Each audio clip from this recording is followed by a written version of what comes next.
At Plough of Twist, we firmly believe in equality, justice, and respect for every individual, regardless of their race, background, or identity. Racism in any form is unacceptable and stands against everything we represent. To our black viewers, we stand with you in the fight for justice, dignity, and opportunity. Your voice matters, your story matters, and your strength inspires. Let's keep pushing forward together. Enjoy this story, and don't forget to subscribe to the channel and turn on notifications to join us for more narratives that challenge, inspire, and reveal deep truths. It happened in broad daylight, the kind of scene you don't forget even if you try. The air was thick with tension before the first words were even spoken. She jogged past the park, her pace steady, her breathing controlled, her thoughts somewhere far from the path beneath her feet. But for him, the officer leaning against his patrol car, she was an anomaly, an excuse waiting to happen. The hum of his radio faded into the background as his focus sharpened, and within seconds, he was striding toward her. "Hey! You can't run through here without authorization," he barked, his hand already moving to his belt. She stopped, confused, looking around at the other joggers. They continued unbothered, not a word exchanged between them and the officer. "I'm sorry," she replied cautiously, "is there a problem?" "I was just jogging, like everyone else." The smirk that played across his face wasn't one of humor, but of dismissal. "Don't get smart with me. ID, now." Her face didn't flinch, but her voice carried an unmistakable edge of disbelief. "ID? For jogging?" The officer stepped closer, his shadow falling over her as he pointed to the badge on his chest. "That's right. Unless you want to make this harder on yourself." The park seemed to quiet, as if nature itself recoiled at the moment. She reached for her phone, her movements slow and deliberate, but he took that as defiance. Without hesitation, he grabbed her arm, his grip hard and punishing. The humiliation was immediate, a wave of hot anger and disbelief washing over her. The others in the park stopped now, their curiosity drawn to the spectacle. "You're really doing this," she muttered under her breath, and though the words were soft, the fire in them was unmistakable. She tried to pull back, but he shoved her toward the patrol car with a force that sent her stumbling, her phone clattering to the ground. Gasps rippled through the small crowd forming nearby. "Resisting, huh? Guess that adds another charge," he sneered, the venom in his voice sharp enough to cut. "Resisting?" Her words trembled, not from fear but from the rage she struggled to contain. "All I did was jog. All I did was exist. And that's the problem," he spat, pressing her against the hood of his car as though it was a personal vendetta. A woman in the crowd pulled out her phone to record, but the officer turned his glare toward her. "You want to spend the night in a cell too?" The tension cracked like thunder, but she didn't fight him anymore. She allowed the injustice to unfold, allowed herself to be demeaned in front of strangers who whispered among themselves but did nothing more. Her restraint was a storm contained, her silence a weapon sharpened in real time. What he didn't know, what none of them knew, was who she really was. What she represented. What she was capable of doing next. He thought he'd won, thought he'd asserted his dominance, thought he'd sent a message. But he hadn't. He'd made a mistake, one so grave it would ripple far beyond that park. As the officer drove away, smug in his belief that he'd put someone in their place, he couldn't see the wheels already turning, couldn't hear the plans that were forming in her mind. He didn't know that the very system he thought he controlled was hers to command. That his world, the one where he thought he held all the power, was about to crumble. What happens when a man drunk on his own authority realizes he's underestimated the wrong person? What happens when justice comes not in whispers, but in a roar that echoes beyond the confines of a single incident? And most importantly, what will he do when he realizes the woman he tried to humiliate has the power to destroy everything he thought he was? The answer lies ahead, and it will leave you speechless. At Plough of Twist, we stand firmly against all forms of racism and discrimination. To every black viewer watching this story, know that your voice, your life, and your experiences matter deeply. Our mission is to tell powerful stories that challenge injustice, spark reflection, and inspire change. If you believe in the importance of these stories, make sure to subscribe to the channel and join us in amplifying voices that need to be heard. Together, we can make a difference. Now, sit back, relax, and enjoy this gripping tale. Let's dive into it. The sun rose over a quiet suburban neighborhood, casting its golden light on rows of modest homes with neatly trimmed lawns. Among these houses, a brick colonial stood out, not for its grandeur, but for the life it sheltered within. Inside, Nicole Anderson was tying her running shoes, her movements deliberate and unhurried. The early morning jog had become her ritual, a moment of solitude before the demands of the day closed in. To an outsider, Nicole seemed like any other professional woman trying to maintain balance in a busy life, but her quiet demeanor masked an extraordinary reality. Nicole was the director of the FBI. A fact she rarely flaunted, believing in the strength of humility over the need for recognition. Her journey to this position had been anything but straightforward. Growing up in Birmingham, Alabama, during the shadow of the civil rights movement, she'd witnessed the depths of human prejudice and the resilience it took to overcome it. Her father, a school principal, and her mother, a nurse, had instilled in her an unshakable belief in justice and education as the tools to challenge systemic oppression. But even with their guidance, Nicole had faced the harsh realities of being both a woman and black in spaces not built to accommodate her ambitions. The park she jogged in was a local favorite, surrounded by tall oaks and a meandering path that looped around a tranquil pond.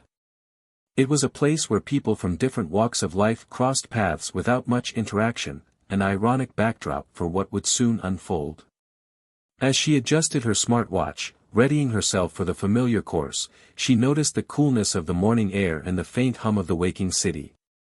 Nicole didn't jog for fitness alone, it was her meditation, a chance to strategize, to plan, and sometimes, to escape. On the other side of town, Officer Matt Reynolds was starting his shift.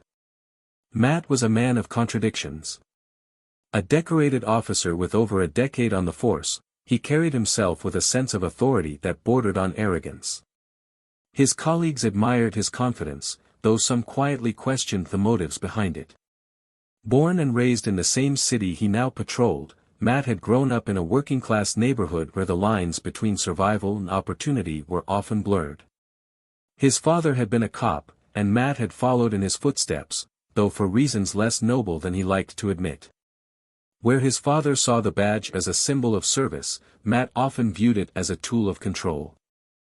This morning, as he leaned against his patrol car sipping coffee, he wasn't thinking about service or justice. His mind was clouded by frustration. The department had recently been under scrutiny for incidents of misconduct, and though Matt didn't believe he was part of the problem, he resented the extra eyes watching his every move. As Nicole approached on her run, Matt's eyes narrowed. To him, she didn't fit the image of someone who belonged here, not in this park, not in that athletic gear, not with the confidence in her stride. The first interaction was subtle, almost imperceptible to others in the park. Matt stepped forward, positioning himself in her path. Nicole slowed, her instinct warning her that this wasn't going to be a routine encounter. As their eyes met, there was a moment of silent recognition, not of familiarity, but of opposing forces that neither could yet articulate. Matt's voice broke the silence, carrying an edge of authority that made the hairs on Nicole's neck rise. What followed was a confrontation that felt both inevitable and surreal. Matt's questions came rapid fire, each one laced with an assumption about who she was and what she was doing there. Nicole's responses were calm but firm, her voice steady even as she felt the indignity of the situation rising within her. The exchange escalated when Matt demanded identification, a request she had encountered too many times in her life not to recognize its deeper implication. The people around them began to take notice, their gazes a mix of curiosity and discomfort. Nicole, ever aware of her surroundings, saw the phones come out, knew the recording had begun, but she didn't let it sway her. Matt, however, was emboldened by the attention, interpreting it as an audience rather than accountability. His actions grew more aggressive, culminating in the moment he grabbed Nicole's arm and forced her against the hood of his car. For Nicole, time seemed to slow. The humiliation burned, not just for herself but for every person who had ever been in her position. She felt the weight of those who came before her, those who had fought for the right to exist without fear of this very moment. The crowd murmured, their unease growing, but no one intervened. Nicole's silence was not one of submission but calculation. She knew the power she held, the leverage she could wield, but now was not the time. As Matt placed her in the back of his patrol car, his sense of accomplishment was almost palpable. To him, this was just another day asserting his authority, proving his point. But for Nicole, it was the beginning of something far more profound. Back at the precinct, Matt filed his report with the same detachment he brought to every arrest. He didn't know her name, didn't care to ask. To him, she was just another face, another person to remind of their place. He couldn't have imagined that the name on the paperwork he dismissed so casually would soon be the one dismantling the very foundation of his world. The stage was set. Two lives, shaped by vastly different experiences, were now entangled in a conflict neither of them fully understood. The park, the patrol car, the crowd, they were merely the opening notes in a symphony of justice that was about to crescendo. As the day ended and the city's lights flickered on, Nicole sat in her office, her thoughts no longer on the indignity she had suffered but on the strategy that would ensure it never happened again, to her or anyone else. Matt, meanwhile, drove through the night, blissfully unaware of the storm heading his way. What happens when power collides with purpose, when arrogance meets unshakable resolve? The answer lies ahead, and it promises to be unforgettable. The atmosphere in the FBI headquarters was thick with tension, not because of the usual high-profile cases being worked on, but because of the palpable energy radiating from Director Maya Ellis. Her strides were deliberate as she moved through the halls, her sharp heels clicking against the polished floors, an echo of her authority. Maya was known for her precision, her unwavering focus, and the quiet power that followed her like a shadow. It was a power she had earned, not inherited. At 42, she was one of the youngest directors in the Bureau's history, and the first black woman to hold the position. Her journey to this point hadn't been easy, and every step of it seemed to have been lined with obstacles. Born and raised in the south side of Chicago, Maya had learned early that life wasn't fair. Her father worked as a firefighter, a job that came with long hours and little pay, while her mother juggled cleaning jobs to keep the family afloat. Maya's childhood was defined by two things: resilience and intelligence. She absorbed the stories of her parents' struggles, witnessed the systemic injustices that plagued her neighborhood, and decided before she was even a teenager that she would make a difference. Her path to the FBI wasn't conventional: law school at Howard, internships where she was often the only black woman in the room, and years of fieldwork where her competence was constantly questioned. Each doubt cast upon her only strengthened her resolve. Her promotion to director wasn't met without resistance. She faced subtle comments cloaked in politeness and outright disdain from those who underestimated her. But Maya wasn't just smart, she was strategic. She never let the negativity distract her from her mission. Every decision she made was calculated, every move intentional. By the time she stepped into her role, she had earned not only the respect but also the fear of those who had once doubted her. That's why her presence in the park that day had been so strikingly out of character. Maya Ellis didn't take time off, not unless it was absolutely necessary. But the morning had been different. Her chief of staff had practically forced her to unplug for a few hours, insisting that even someone as formidable as Maya needed to breathe. She had reluctantly agreed and decided to go for a jog in a nearby park. It was supposed to be a quiet, uneventful morning. Instead, it became something else entirely. The park was a serene escape from the relentless demands of her job.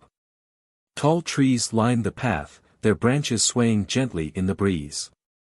The sound of birdsong intermingled with the distant laughter of children playing on the swings. Maya had felt a rare moment of peace as her feet pounded against the trail. She was dressed simply, in a pair of black running leggings and a gray hoodie, her natural curls pulled back into a bun. Nothing about her appearance hinted at her position or the weight of her responsibilities. That's when Officer Brian Caldwell entered the picture. A 15-year veteran of the police force, Caldwell carried himself with the arrogance of someone who had never been challenged. At 48, he had spent his career wielding his badge as a weapon rather than a shield. He prided himself on being a no-nonsense officer, but that was a euphemism for his deep-seated biases. He had spent years turning routine stops into confrontations, disproportionately targeting people of color. Complaints had been filed against him, but nothing had ever come of them. The system protected him, and he knew it. When Caldwell first noticed Maya jogging, he didn't see a high-ranking federal official. He saw a black woman running alone, dressed in clothes that, to his mind, could easily belong to someone who didn't belong there. His assumptions were instantaneous, his prejudices automatic. The way he saw it, she was out of place, and it was his job to remind her of that. His voice was sharp as he called out to her, cutting through the peaceful atmosphere. She stopped, confused, as he approached. His uniform seemed almost too pristine, as if it were a costume he wore to assert dominance rather than to serve. The interaction escalated quickly, his demands growing louder and more aggressive with each passing second. Maya tried to de-escalate, speaking in calm, measured tones, but Caldwell wasn't interested in reason. His hand found her arm, gripping it tightly, and the crowd that had begun to gather seemed frozen in place, unsure of whether to intervene or look away. Maya's restraint in that moment was remarkable. She didn't fight back, didn't lash out. She knew the importance of control, even as her dignity was being stripped away. Her voice remained steady, her eyes locked on Caldwell's, even as he shoved her against the patrol car. The humiliation was undeniable, and yet, there was something in her expression, something unshakable. She wasn't just enduring the moment, she was memorizing it. After what felt like an eternity, Caldwell released her, shoving her back onto the trail with a sneer. The crowd murmured in disapproval, but no one said anything directly to him. Maya bent down to pick up her phone, her hands steady despite the storm raging inside her. Without a word, she walked away, leaving Caldwell to bask in his misplaced sense of triumph. Back at headquarters, the atmosphere was different. Maya returned to her office, her demeanor unreadable. Her team noticed the slight stiffness in her movements, the way she seemed to hold herself even straighter than usual. But no one dared to ask what had happened. Maya wasn't the kind of person who shared personal details. She compartmentalized everything, and this moment was no different. What no one knew, though, was that she was already planning her next move. What Caldwell had done wasn't just an act of disrespect, it was an act of war. And Maya Ellis didn't lose wars. Over the next few days, she quietly gathered information. Caldwell's name, his record, the complaints that had been filed against him, it all came together like pieces of a puzzle. Maya didn't rush. She knew that patience was a weapon, and she intended to wield it with precision. She had no intention of confronting him directly, not yet. She wanted him to feel safe, to believe that he had gotten away with it. The longer he basked in his ignorance, the more satisfying it would be when the truth finally hit him. Meanwhile, Caldwell continued his routine, blissfully unaware of the storm brewing in the background. He bragged to his colleagues about the incident, twisting the story to make himself the hero. He spoke with disdain about the entitled jogger who had dared to challenge him, completely unaware of who she really was. His arrogance was his blind spot, and Maya intended to exploit it to its fullest extent. As the days turned into weeks, the tension began to build. Maya's team noticed subtle changes in her behavior, longer hours in her office, a certain edge to her tone during meetings. They couldn't pinpoint what had shifted, but they knew something was coming. And though they didn't know it yet, it was going to change everything. The morning was ordinary for Officer Brian Caldwell. He sat in the precinct, sipping his third cup of coffee, bragging about his latest confrontation to his colleagues. His laughter echoed against the gray walls, laced with arrogance and a confidence that had been fed by years of unchecked behavior. Around him, officers either nodded in agreement or avoided eye contact, unwilling to challenge him outright. Brian thrived on that fear, the unspoken understanding that he could do as he pleased without consequence. Today was just another day where the world bent to his will. That illusion began to crack when his commanding officer approached him with an unreadable expression. "Caldwell, Director Ellis wants to see you. Now." He furrowed his brow, trying to mask the slight flicker of unease that crept up his spine. Director Ellis? The name carried weight, but he had never crossed paths with her, or so he thought. He dismissed the unease, brushing it off as a formality. "What's this about?" he asked, his tone casual, almost dismissive. "Don't know," his superior replied curtly. "But I'd get there fast. She doesn't like to be kept waiting." The walk to her office felt longer than it should have. Brian couldn't shake the feeling that something was off, but he quickly buried the thought under his usual bravado. When he arrived, the receptionist barely looked up, motioning for him to go inside. He pushed open the heavy door and stepped into the room. Maya Ellis sat behind her desk, her posture commanding yet calm. The office was immaculate, the air thick with an unspoken authority that seemed to radiate from her. Brian's confidence wavered for a split second, but he quickly regained his composure. He didn't recognize her, not yet. "Officer Caldwell," Maya said, her voice steady but sharp. "Take a seat." He hesitated before lowering himself into the chair across from her, his gaze scanning her face for any hint of what this was about. There was something unsettlingly familiar about her, but he couldn't place it. "Director Ellis," he began, forcing a polite tone. "To what do I owe the pleasure?" Maya didn't answer immediately. Instead, she studied him, her expression unreadable. When she finally spoke, her words were deliberate. "Do you recall an incident at Lakeview Park 2 weeks ago? A confrontation with a jogger?" Brian stiffened, his mind racing. He shrugged, feigning indifference. "I've had a lot of interactions, ma'am." "You'll have to be more specific." Maya leaned forward, her gaze piercing through him. "Let me refresh your memory. A black woman, jogging alone, stopped without cause. Physically handled, publicly humiliated, and accused of resisting arrest. Does that ring a bell?" Brian's confidence faltered. He opened his mouth to respond, but no words came out. A cold realization began to creep over him as he stared at her, the pieces slowly falling into place. The jogger. It was her.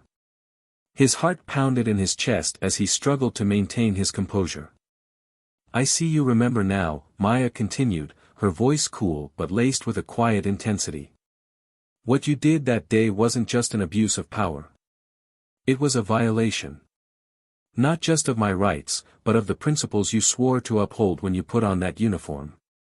Brian's hands gripped the arms of the chair, his palms slick with sweat. I didn't realize, you didn't realize who I was," Maya interrupted, her tone sharp. "And that's the problem. It shouldn't matter who I am. Your behavior that day was unacceptable, period. You acted out of prejudice, not duty. You used your position to demean and intimidate, and you thought there would be no consequences." He tried to protest, but she silenced him with a raised hand. "Save it. I've already reviewed your record, Officer Caldwell. The complaints, the disciplinary actions that were swept under the rug, the systemic failures that allowed you to continue operating unchecked. I've seen it all. And now, so will the public." Brian's blood ran cold. The public? Maya leaned back in her chair, her calm demeanor more unnerving than any display of anger.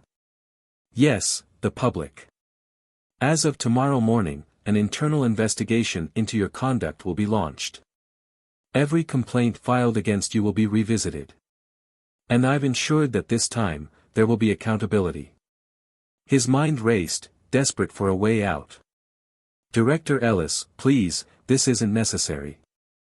It is necessary, she cut him off, her voice rising ever so slightly.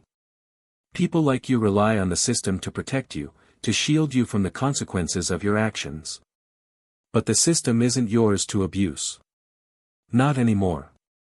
The weight of her words settled over him like a heavy fog. He could feel the walls closing in, the certainty of his downfall looming just ahead. He tried one last time to salvage the situation. I made a mistake, okay? I'm sorry. I'll do better. Maya's expression didn't soften. Your apology means nothing to me. What matters is that you're held accountable. You thought you could intimidate me into submission, but you've underestimated the wrong person. The silence that followed was deafening. Brian sat frozen, the reality of his situation sinking in. He had spent years using his badge as a weapon, believing he was untouchable. Now, he was face to face with the consequences of his actions, and there was no escape. Maya stood, signaling that the meeting was over. You're dismissed, Officer Caldwell. I suggest you start preparing for what's to come. He stumbled to his feet, his legs unsteady as he made his way to the door. Just before he left, Maya's voice stopped him. And Caldwell, she said, her tone icy. You should know that I don't lose. The door closed behind him, the finality of it echoing in his ears. As he walked back to the precinct, the weight of what had just happened pressed down on him. The career he had built, the power he had wielded so recklessly, it was all slipping through his fingers. For the first time, Brian Caldwell felt something he hadn't felt in years. Fear. Brian sat in his car, gripping the steering wheel so tightly his knuckles turned white. The echo of Maya's words reverberated in his mind, relentless and unforgiving. You should know that I don't lose. He tried to steady his breathing, but it felt as though the air had been sucked out of the vehicle. He had always prided himself on his ability to control a situation, to dominate every interaction. Yet, sitting there alone, his world teetering on the edge of collapse, he felt powerless for the first time in years. He reached for his phone, scrolling through his contacts as if searching for salvation. He hesitated before making a call, and when the voice on the other end picked up, he spoke quickly, his words sharp with urgency. We need to talk. Now.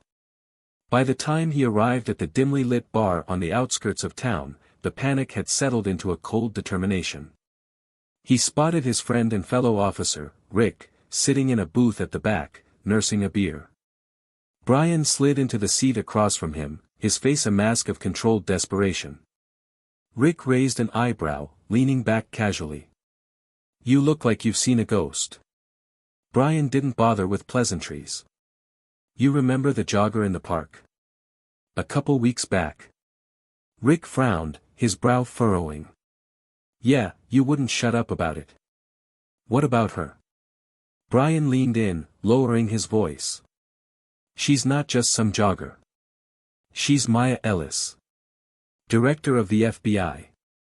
Rick's expression froze, the beer halfway to his lips. He set the glass down slowly, his eyes narrowing. You're kidding. Brian shook his head, his jaw clenched. I wish I was. She called me into her office today. Told me she's launching an investigation. She's digging up everything. Rick let out a low whistle, leaning forward. That's bad. Really bad. How much does she know? Brian's silence spoke volumes. Rick exhaled, running a hand through his hair. All right, look, you've gotten out of tough spots before. Just keep your head down, ride this out. She's not like the others, Brian hissed, his voice sharp. She's not gonna let this go. She's coming for me. Rick studied him for a moment, his expression unreadable. What do you want me to do? Cover for you? Make it go away? Brian hesitated. For all his bravado, he knew the truth. This wasn't something Rick, or anyone, could fix. He had poked a bear, and now he was facing the full weight of its fury. "I don't know," he muttered finally, his voice hollow. I can't let this ruin me." Rick leaned back, shaking his head. "You should have thought about that before you laid hands on her. She's got every reason to take you down." Brian's eyes flashed with frustration. "You think I don't know that? I'm not looking for a lecture. I'm looking for a way out." Rick sighed, draining the last of his beer. "There might not be one." As the weight of those words sank in, Brian felt the cracks in his confidence widen. He left the bar without another word, the night pressing in around him like a vice. Every step he took felt heavier, every breath harder to draw. His mind raced with the possibilities, each one darker than the last. The next morning, as Brian sat at his desk in the precinct, the tension in the air was palpable. Whispers followed him wherever he went, colleagues exchanging furtive glances when they thought he wasn't looking. The internal investigation had been announced, and everyone knew he was at the center of it. He tried to maintain his usual demeanor, but the strain was evident. Even the rookie officers, who once looked at him with a mix of awe and fear, now avoided his gaze. The knock on his office door was sharp and deliberate. He looked up to see Maya standing there, flanked by 2 agents. Her presence was like a storm cloud, dark and heavy, filling the room with an unspoken authority. "Officer Caldwell," she said, her tone as crisp as the suit she wore. "We need to have a conversation." He stood, his jaw tightening. "I thought we already did." Her smile was cold, devoid of any warmth. "This one will be a bit more formal. You'll want to follow us." The walk to the interrogation room felt like a death march. Brian's colleagues watched in silence, their expressions a mixture of curiosity and unease. Once inside, Maya took a seat across from him, her agent standing on either side of the door. "I've reviewed the complaints against you," she began, her voice steady. "Excessive force, racial profiling, misconduct. A pattern that paints a clear picture of who you are and how you operate." Brian's hands tightened into fists beneath the table. "I've done my job. Nothing more, nothing less." "Your job?" Maya's voice hardened, her gaze cutting through him. "Your job is to serve and protect. Not to harass and humiliate. Not to use your badge as a weapon against those you're supposed to safeguard." He opened his mouth to protest, but she held up a hand. "You think this is just about me? It's not. You've been allowed to operate unchecked for years because the system protected you. That ends now." The silence that followed was deafening, the weight of her words pressing down on him like a physical force. He could feel the walls closing in, the inevitability of his downfall looming ever closer. Maya leaned forward, her eyes locked on his. "You wanted to remind me of my place that day in the park. Well, let me remind you of yours. You're not above the law, Caldwell. And you're not untouchable." He stared at her, his mind racing. For years, he had believed in his own invincibility, his ability to bend the rules without consequence. But now, faced with the full force of Maya's resolve, he realized how fragile that illusion had been. She wasn't just a woman he had wronged. She was a force of nature, and she wasn't going to stop until justice was served. The interrogation ended, but the consequences were only beginning. As Brian left the room, the stares of his colleagues burned into him, each one a reminder of how far he had fallen. The walls he had built around himself, walls of arrogance, privilege, and power, were crumbling, and there was no escape. Brian sat alone in the corner of the precinct locker room, his head in his hands. The echoes of Maya's words from the interrogation room still rang in his ears, slicing through the last remnants of his confidence. Around him, the usual hum of conversation was absent.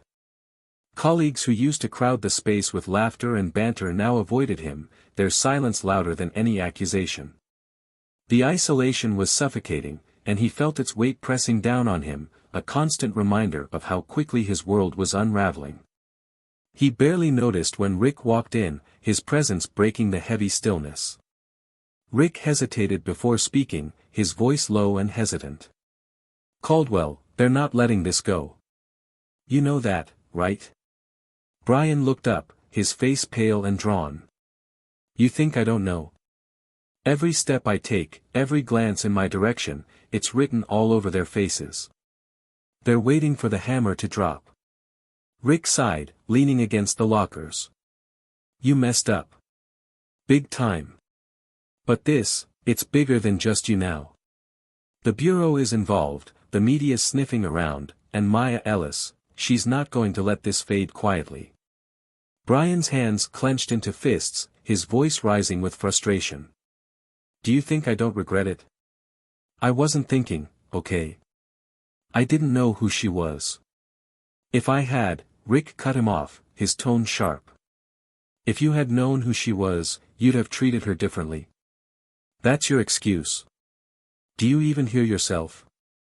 The words hit Brian like a slap, and for a moment, he was silent, his thoughts swirling in a storm of regret and defensiveness. Finally, he muttered, "I didn't mean for it to go this far. I didn't think it mattered." Rick shook his head, his disappointment evident. "And that's the problem, Brian. It didn't matter to you. It never mattered, not until you got caught. And now, you're scrambling to fix something you should have never done in the first place." Brian leaned back against the wall, the weight of Rick's words sinking in. For years, he had operated with impunity, his actions shielded by a system that rarely held people like him accountable. But now, the shield was gone, and the consequences were closing in fast. The door to the locker room swung open, and an officer stepped inside, his expression tense. "Caldwell, they want you in the conference room. Now." Brian's stomach sank, a wave of dread washing over him. He didn't need to ask who they were. With a heavy sigh, he pushed himself to his feet, his movements sluggish as though he were walking through quicksand. Rick watched him go, his expression unreadable. The conference room was filled with an air of formality and tension. Maya Ellis sat at the head of the table, flanked by several high-ranking officials and legal advisors. The atmosphere was stifling, every gaze in the room fixed on Brian as he entered. He felt like a man on trial, every step toward the empty chair at the table a reminder of how far he had fallen. Maya didn't speak immediately, letting the weight of the moment settle over the room. When she finally did, her voice was calm but firm, each word carrying the authority of someone who had spent years fighting for justice. "Officer Caldwell, we've completed our review of the complaints against you. The evidence is damning. Your actions in the park were not an isolated incident but part of a pattern of behavior that has gone unchecked for far too long." Brian opened his mouth to respond, but Maya held up a hand, silencing him. "This isn't the time for excuses. This is the time for accountability. You swore an oath to protect and serve, and you have failed to uphold that oath." Her words cut through him like a blade, leaving no room for denial or deflection. He sat there, his hands clenched tightly in his lap, as she continued. "Effective immediately, you are suspended without pay, pending the outcome of the formal investigation. Furthermore, the Bureau will be cooperating fully with external agencies to ensure that justice is served." The finality of her words hit Brian like a punch to the gut. He had expected consequences, but hearing them laid out so clearly, so decisively, was a different kind of blow. He felt the walls closing in around him, the weight of his actions crashing down with an unbearable force. As the meeting ended, Brian remained seated, his mind racing with a mix of anger, regret, and fear. Maya approached him, her expression calm but unyielding. "This didn't have to happen, Caldwell. You could have made different choices, but you didn't. And now, you have to face the consequences." Her words were a mirror, reflecting back at him the choices he had made, the paths he had taken. He wanted to argue, to defend himself, but the truth was staring him in the face, undeniable and inescapable. As Maya turned to leave, Brian called out to her, his voice cracking. Is this about revenge? Is that what this is? She stopped, turning to face him, her gaze steady. This isn't about revenge. This is about justice. And justice doesn't care about your excuses or your regrets. It cares about what's right. The room fell silent as she walked away, leaving Brian alone with his thoughts. He sat there for what felt like hours, the weight of her words pressing down on him like a physical force. For the first time, he was forced to confront the reality of his actions, the lives he had affected, the trust he had betrayed. And for the first time, he began to understand the depth of his failure. Brian sat on the edge of his bed, staring at the faded wallpaper of his apartment. The room was uncharacteristically quiet, save for the muffled sounds of the city outside. His uniform hung in the closet, untouched for days. He hadn't worn it since the suspension, and part of him wondered if he ever would again. The silence gave way to his thoughts, relentless and unforgiving. He replayed the events of the last few weeks over and over, each memory sharper and more painful than the last. Maya's voice haunted him, her words cutting through his defenses like a scalpel. There was a knock at the door, sharp and insistent. He hesitated, his body tense. When he opened it, Rick stood on the other side, his expression a mixture of concern and frustration. Without waiting for an invitation, Rick stepped inside, closing the door behind him. He glanced around the apartment, noting the disarray, dishes piled in the sink, papers strewn across the table. Brian followed Rick's gaze, a flicker of embarrassment crossing his face. Rick wasted no time. You look like hell. Brian shrugged, his voice flat. What do you want, Rick? Rick crossed his arms, leaning against the wall. I want to know what your plan is. You've been sitting here feeling sorry for yourself, but that's not going to fix anything. Brian's jaw tightened, and his tone grew defensive. What am I supposed to do? They've already made up their minds. Maya Ellis made sure of that. Rick let out a frustrated sigh. This isn't just about her, Brian. This is about you. You're the one who put yourself in this position. You're the one who made the choices that led to this. Brian shot him a glare, his voice rising. You think I don't know that? You think I don't sit here every day replaying it in my head? I screwed up, Rick. I know that. But it doesn't matter now, does it? They're going to bury me. Rick's voice softened, but there was still an edge to it. Maybe you deserve it. Maybe this is what it takes for you to finally see the damage you've done.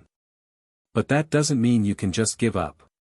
Brian's shoulders slumped, the fight draining out of him. He sank into the couch, his head in his hands. I don't even know where to start. Rick sat down across from him, his tone more measured now. Start by owning it. Stop blaming everyone else and take responsibility. You've got a chance to make this right, or at least to try. But it's not going to happen if you keep sitting here waiting for the world to fix itself. Brian didn't respond, his mind churning. He knew Rick was right, but the thought of facing what he had done, of admitting his failures, felt impossible. He had spent so long convincing himself that he was untouchable, that he was justified in every action he took. Now, that illusion had been shattered, and he was left to pick up the pieces. The following week, Brian was summoned to another meeting at the precinct. This time, the room was smaller, more private, with only a few people present. Maya Ellis sat at the head of the table, her expression unreadable. Across from her was a woman Brian didn't recognize, but the intensity in her eyes was unmistakable. She introduced herself as Rachel Morgan, an attorney representing several individuals who had filed complaints against him over the years. The air in the room was tense, every word weighed heavily. Rachel spoke first, her voice steady but firm.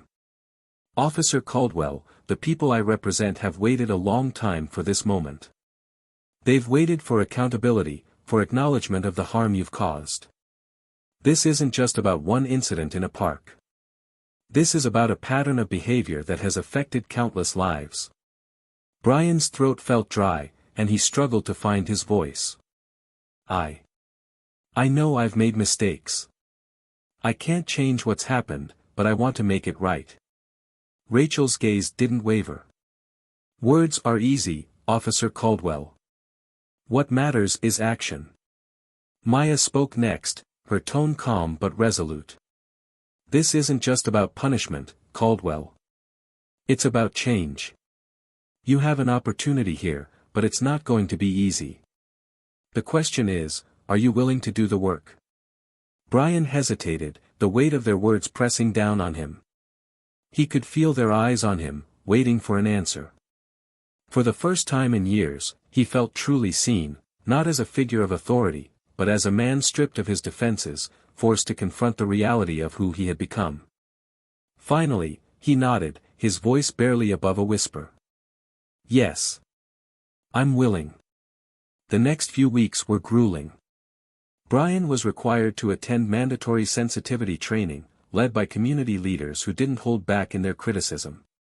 He sat through hours of testimony from people who had been affected by officers like him, their stories raw and unfiltered. Each session felt like a punch to the gut, a relentless reminder of the harm he had caused. Maya was present at many of the sessions, her presence a constant reminder of the stakes. She rarely spoke, but when she did, her words carried a weight that lingered long after the meetings ended. Brian found himself looking to her for guidance, even as he struggled to reconcile his past actions with the man he wanted to become. One evening, after a particularly emotional session, Brian approached Maya in the parking lot. The air was cool, and the streetlights cast long shadows across the pavement. He hesitated before speaking, his voice tentative.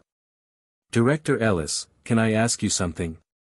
She turned to him, her expression calm but guarded. "What is it, Caldwell?" He took a deep breath, his words carefully chosen. "Why are you giving me this chance? After everything I've done, you could have just let me fall. Why didn't you?" Maya's gaze softened, but only slightly. "Because it's not about you, Caldwell. It's about the people you've hurt, the trust you've broken. Giving you a chance to change doesn't erase what you've done, but it's a step towards something better. And if there's even a small chance that you can learn from this, then it's worth it." Her words hit him harder than he expected, and he nodded, his voice thick with emotion. "Thank you. I don't deserve it, but thank you." Maya's tone remained steady, but there was a hint of warmth in her words. "Don't thank me yet. The real work is just beginning." As she walked away, Brian stood there, the weight of her words settling over him. For the first time in a long time, he felt something he hadn't allowed himself to feel, hope. It was faint and fragile, but it was there, a glimmer of light in the darkness he had created for himself. Brian stood at the podium, the bright lights of the community center casting a harsh glow on his face.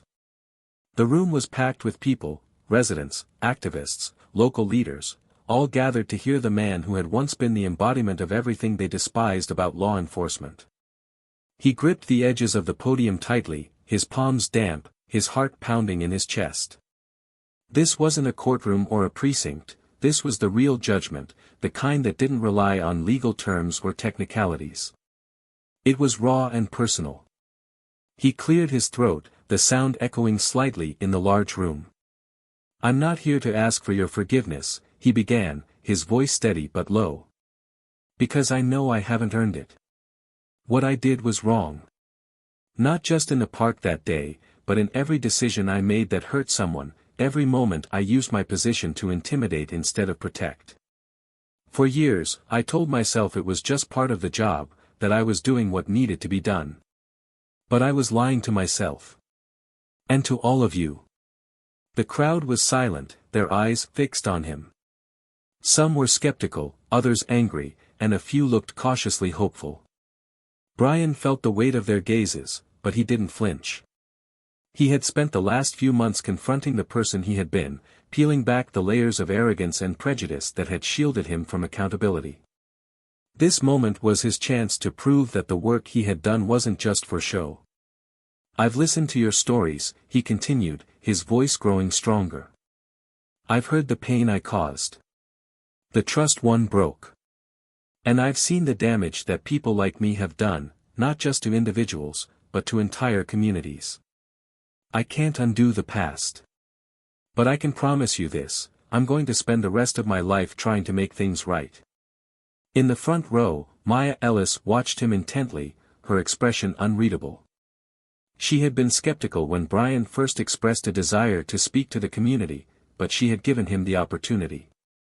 It wasn't her forgiveness he needed, but she knew that moments like this were crucial for progress, not just for him, but for the people he had wronged. After the meeting, Brian lingered, speaking to individuals who approached him. Some thanked him for his honesty, while others voiced their lingering distrust.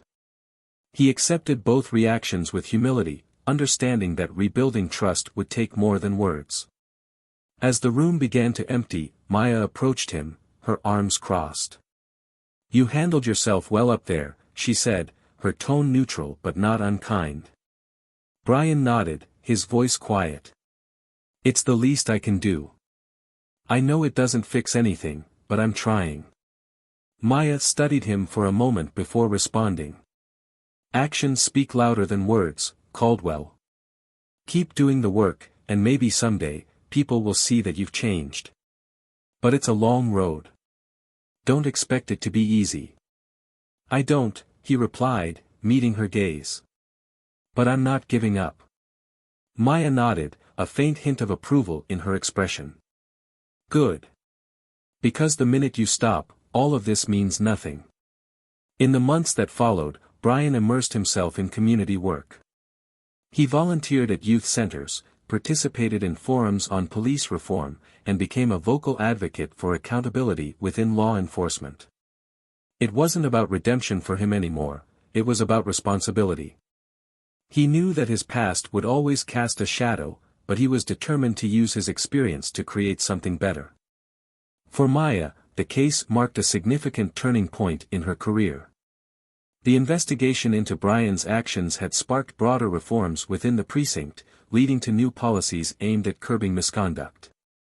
Her relentless pursuit of justice had earned her respect from those who once doubted her, solidifying her legacy as a leader who didn't just enforce the law but worked to change it.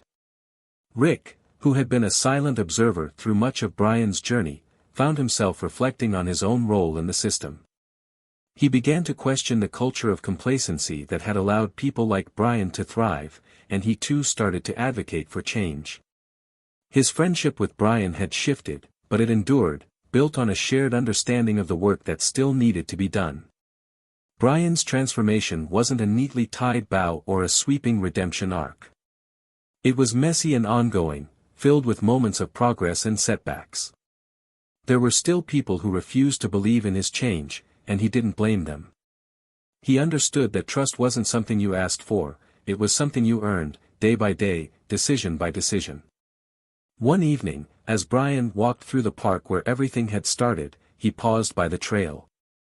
The memory of that day resurfaced, but it no longer filled him with shame alone.